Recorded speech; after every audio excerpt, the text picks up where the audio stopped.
کیا امامت کا اعلان حضرت علی علیہ السلام نے بھی اپنی طرف سے کیا جب اگر وہ اللہ کی طرف سے امام ہے؟ علی نے کیا یہ آپ پوچھ رہے ہیں؟ جی حضرت علی نے جی حضرت پیغمبر نے کیا، یہ تو مسلم ہے ہمارے پاس۔ آپ نے چونکہ سوال علی سے کے بارے میں کیا ہے تو میں وہ عرض کروں۔ حضرت امیر المومنین علی بن ابی طالب نے اپنے زمانے میں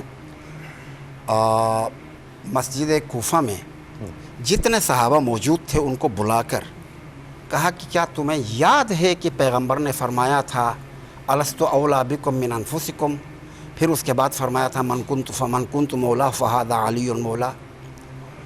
تو ان میں بہت سو نے گواہی دی کہ ہاں ہم نے سنی ہے، ہاں ہم نے سنی ہے۔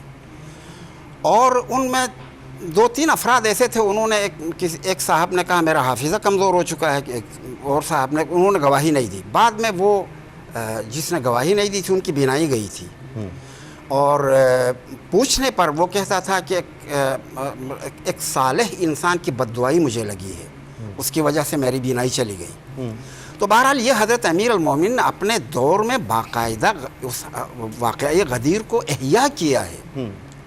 اور مگر جس وقت بنی ثقیفہ میں مشاورت ہو رہی تھی اور فیصلہ ہو رہا تھا اور حضرت علی من جانب امام ہیں آپ کے مطابق، تو اس وقت حضرت علی نے جا کر اپنے حق کا اعلان کیوں نہیں کیا کہ یہ حق تو اللہ کی طرف سے مجھے ملا ہے؟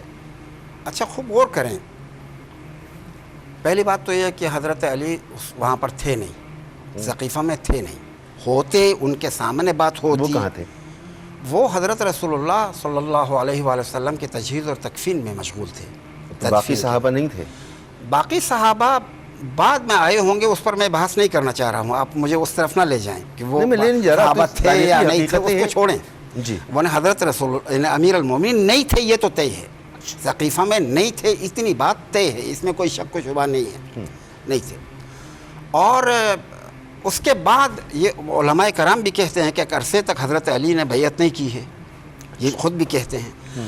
اگر یہ ان کی خلافات حضرت علی کی نظر میں یعنی واجب ہوتی تو ایک لحظے کے لیے دیر نہ کرتے، ایک لحظے کے لیے دیر نہ کرتے۔ حضرت عبداللہ ابن عمر، ایک منٹ، حضرت عبداللہ ابن عمر نے جب بعد میں یزید کے دور میں ان کا ایک خلیفہ آیا اور مدینے پہ چڑھائی کرنے کے لیے، تو یہ گیا ان کی بیعت کرنے کے لیے رات کو تاریکی میں، جا کر ان سے کہا کہ میں آپ کی بیعت کرنے آیا ہوں۔ تو انہوں نے کہا کہ آپ دن کو آتے؟ کہا میں کیا شیورٹی ہے کہ میں صبح تک زندہ رہوں گا؟ پیغمبر سے میں نے سنا ہے کہ من مات ولم یکن فی عنقہ بیعۃ امام مات میتۃ جاہلیہ، جو مر جائے اور اس کے گردن میں کسی امام کی بیعت نہ ہو تو جاہلیت کی موت مرے گا، تو میں جاہلیت کی موت نہیں مرنا چاہتا ہوں۔ یعنی رات سے صبح تک وہ انتظار نہیں کیا عبداللہ ابن عمر نے، حضرت امیر المومنین نے 6 مہینے تک انتظار کیا۔ اگر ایسا ہوتا 6 مہینے بعد انہوں نے بیعت کی کی یا نہیں کی، وہ بعد میں تو ظاہر ایسا ہے کہ حضرت امیر المومنین خلافت کے دربار میں جاتے تھے، مشاورت کرتے تھے، ان کو رائے دیتے تھے، یہ سب چیزیں تھیں۔ یعنی حضرت امیر المومنین ایک مدبر انسان تھے، اسلام کی حفاظت کے لیے جو بات ضروری تھی وہ کرتے تھے، یعنی ان کے ساتھ محاذرائی نہیں کی، اور یہ محاذرائی نہ کرنا آپ کی اچھی تدبیر ہے حفظ اسلام کے لیے، اس کے لیے کیا ہے۔ تو اگر واجب الاطاعہ سمجھتے جی تو میں نہیں سمجھتا ہوں کہ 6 مہینے تک انتظار کرتے۔ یہ بہت سارے سوالات۔ دوسری چیز میں پہلے بھی کبھی شاید بیان کر چکا ہوں، حضرت عمر رضی اللہ تعالیٰ عنہ کے بعد جب 6 رکنی کمیٹی بنی اور اس کمیٹی نے آپ کے لیے پیشکش کی خلافت، اس شرط پر کہ آپ کتاب خدا پر عمل کریں گے اور سنت رسول پہ عمل کریں گے، سیرت شیخین پہ عمل کریں گے، تو حضرت علی علیہ السلام نے کہا کہ میں کتاب خدا پہ عمل کروں گا، سنت رسول پہ عمل کروں گا، لیکن سیرت شیخین کا پابند نہیں رہوں گا۔ اور اس کی وجہ سے آپ کے ہاتھ سے خلافت گئی، آئی تھی گئی۔ اور اگر حضرت علی کی نظر میں یہ مستحق خلافت ہوتے اور من جانب اللہ ان کی خلافت ہوتی اور وہ اس کی اطاعت ان پر فرض ہوتا، میں نہیں سمجھتا ہوں کہ کوئی دیر لگاتے۔ ٹھیک ٹھیک۔ قبلہ آپ کے نزدیک یہ جو ساری بحث ہے، گفتگو ہے، تو آپ کے نزدیک بھی جو مفتی صاحب نے فرمایا ویسے ہی معاملہ ہے یا کچھ مختلف ہے؟ جی بالکل، نحمدہ و نصلی علی رسولہ الکریم، اما بعد۔ جو مفتی صاحب نے فرمایا سیم ویسے ہی ہے کہ میں کچھ اپنا بھی حصہ ڈالنا چاہوں گا جی پوری بات کے اندر. خلافت اور امامت ہمارے نزدیک جو ہے یہ من جانب اللہ نہیں ہے. اچھا خلافت یہ اس منہجی بات کو سمجھیں, ٹھیک. یہ من جانب اللہ نہیں ہے. صحیح. خلافت ملنے کے یا خلافت ہونے کے 4 اسباب 4 طرق موجود ہیں. پہلا طرق تو یہ ہے کہ اہل عقد لوگ حل وقت جی حل وقت جی اہل عقد اولو الالباب لوگ, سمجھدار لوگ, مدبر لوگ کسی کو نامزد کر دیں خلیفہ تو وہ خلیفہ ہے. اور اس کی دوسری چیز یہ ہے کہ جو خلیفہ پہلے موجود ہے وہ اپنا جانشین کسی کو مقرر کر دے تو وہ ہے. اور تیسری چیز یہ ہے کہ خلیفہ کوئی شورا بنائے, جیسے اشارہ کیا علامہ صاحب نے, تو وہ شورا فیصلہ کرے وہ خلیفہ ہے. اور چوتھے نمبر پر جو آ کے بغیر اس کے جبرن آ جائے اور اسے لوگ تسلیم بھی کر لیں تو وہ بھی خلیفہ تصور کرتے ہیں. جبرن یہ 4 ہاں ایسا بھی ہوا ہے. میں اس کی وضاحت کروں گا آگے آ کر, ٹھیک ہے نا. تو یہ 4 طرق اس چیز کے ہیں. باقی رہی خلافت, اس کی وضاحت کر ہی لیں, جبرن والی بات کو اس کی وضاحت کر ہی لیں. یہی پہ میں نے تو آپ کے بیچ میں نہیں بولا, آپ نے گھنٹہ پورا میں درخواست کر رہا ہوں.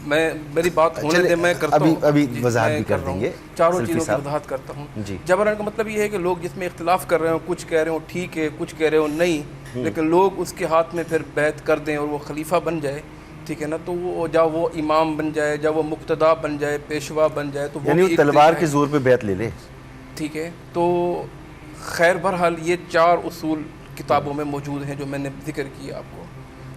جناب ابو بکر صدیق رضی اللہ تعالیٰ عنہ فاطمہ کے بابا کے جانے کے بعد وہ خلیفہ منتخب ہوئے, اور اس کی نشاندہی جناب پیغمبر صلی اللہ علیہ وسلم نے پہلے کر دی تھی. اشارہ کیا مفتی صاحب نے. ایک حدیث ہے کہ مرو ابا بکر فلیصلی بالناس, اللہ کے رسول صلی اللہ علیہ وسلم حالت سکم کے اندر ہیں اور فرما رہے ہیں کہ میرے مصلی پر ابو بکر صدیق رضی اللہ تعالیٰ عنہ کھڑے ہوں گے. آپ کی موجودگی میں, یعنی آپ حیات ہیں, 17 نمازیں جناب ابو بکر صدیق رضی اللہ تعالیٰ عنہ نے پڑھائیں. اور پھر اس اللہ کے رسول صلی اللہ علیہ وسلم کی زندگی کا مطالعہ کریں, صحابہ اکرام کے وہ اقوال پڑھیں. ہر موقع پر یہ کہا جاتا تھا, اللہ کے رسول خود فرماتے تھے, میں آیا اور میرے ساتھ ابو بکر و عمر, ٹھیک ہے, میں گیا اور میرے ساتھ ابو بکر و عمر, بدر میں, احد میں, خندق میں, تبوک میں, وغیرہ وغیرہ. اور جب آپ صلی اللہ علیہ وسلم جانے لگے تو اپنے مصلی پر انہیں کھڑا کیا. یہی وجہ ہے کہ مسلمانوں نے کہا, اللہ کے رسول سے ان کے وصال کے بعد صحابہ نے فرمایا کہ جسے اللہ کے رسول نے ہمارے مصلی کا امام بنایا ہے, جسے اللہ کے رسول صلی اللہ علیہ وسلم نے ہمارے دین کا امام بنایا ہے, وہی ہماری دنیا کا امام ہے. بیعت کی, اور سب نے حضرت علی رضی اللہ تعالیٰ تاخیر سے صحیح, لیکن انہوں نے بیعت بھی کی اور پھر وہ مشیر بھی بنے جناب ابو بکر صدیق رضی اللہ تعالیٰ کے. یہ تو موجود ہے. لیکن لوگوں نے جو امامت کا تصور دیا اور پھر امامت کا تصور دے کر اپنی کتب میں لکھا کہ یہ جو ہمارے امام ہیں یہ انبیاء کے برابر ہیں. کتابوں میں موجود ہیں, اقوال موجود ہیں اور بے تحاشا ہیں. کچھ حوالے میں آپ کے سامنے دینا چاہتا ہوں. بحر الانوار ہے, اس میں لکھا ہے ائمہ انبیاء علیہ السلام سب سے زیادہ ائمہ جو یہ مرتبہ امامت اور فائز ہیں, یہ مرتبہ نبوت کے برابر ہیں. اس پہ مزید لکھا ہے کہ یہ باطنی طور پر یہ نبی ہوا کرتے ہیں, باطنی طور پر یہ پیغمبر ہوا کرتے ہیں. حیات القلوب کے حوالے ہیں, انوار کے حوالے ہیں. اسی طریقے پر یہ بھی اس کے اندر لکھا گیا ہے کہ جو 12 امام ہیں, یہ 12 امام ہمارے انبیاء کے برابر ہیں اور ان کا مرتبہ انبیاء کے برابر ہے. تو یہ تو ہم لوگ اسے تسلیم نہیں کرتے. اہل السنہ والجماعت قطعاً اسے تسلیم نہیں کرتے, اور ہم اسے من جانب اللہ بھی تسلیم نہیں کرتے.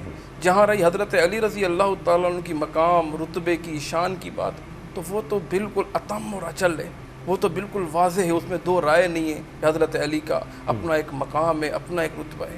لیکن پہلے خلیفہ, اور اس پر کتنی دلائل ہیں کہ اللہ کے رسول صلی اللہ علیہ وسلم کی حدیث ہے کہ سب سے بہترین آدمی میری مخلوق میں انبیاء کے بعد جناب ابو بکر صدیق رضی اللہ تعالیٰ. عشرہ مبشرہ میں آپ شمار کریں تو اس کی ترتیب یہی, ابو بکر ثم عمر ثم عثمان ثم علی. ثم طلحہ زبیر سعد سعید ابو عبیدہ بن جراح. ٹھیک ہے, تو جب یہ ترتیب ہے اور صحابہ کرام نے اس کو تسلیم کیا, صحابہ کرام نے اس کو مانا, تو لہٰذا یہ وہ تصور ہے جو پیش کیا جانا چاہیے اور واضح ہے بالکل.